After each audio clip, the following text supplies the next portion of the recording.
Now it is customary for the women folk that are invited to the meal and ale to bring with them some home-made bacon. They have to bring a bowl and a spoon for their meal and ale, and a cup for the fly later on as well. We'll just drop in on some of the wifeys to see fit their bacon.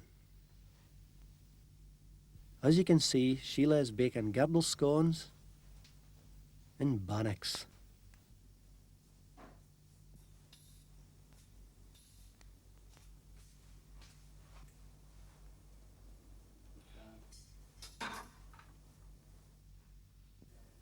Mary ordered cheese for Margaret a puckle months syne. She'll ging over and get 2 dissings out of Margaret's milk hoose. Dot is making CLOOTIE dumpling. She has mixed a pun of self-raising flour with half a pun of currants, raisins and suet, 7 ounces of sugar, 1½ teaspoons of mixed spice and cinnamon, 1 teaspoon of baking soda and a pinch of salt. To that she adds water to the mixture faz off the spoon.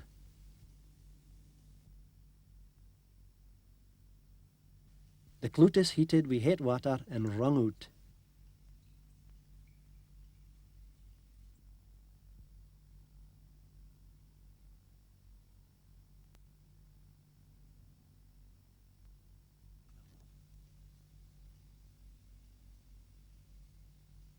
It's sprinkled with flour.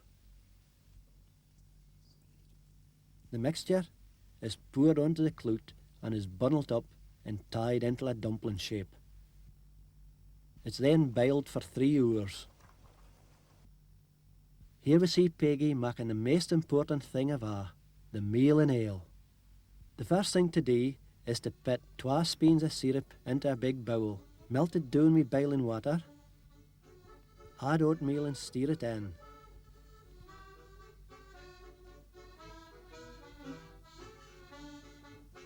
Pour in some stout.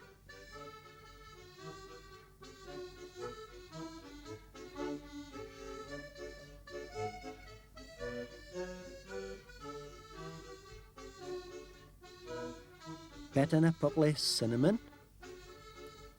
And keep adding more oatmeal and a sup of ale till the recht mixture is made.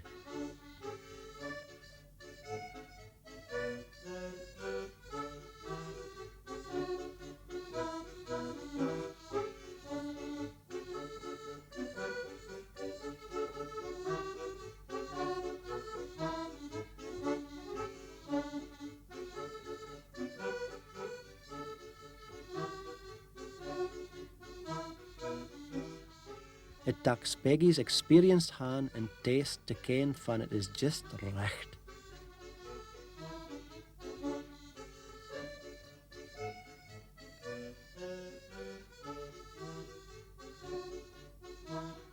Leave for 12 hours in a bowl and then add a puckle fusky.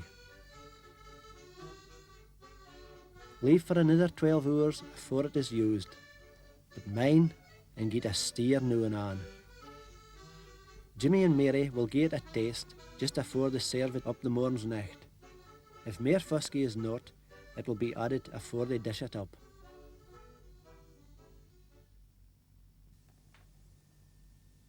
Everything's ready. The milk hoose at East later is a dumpling, the cheese, and on the flare is a meal and ale.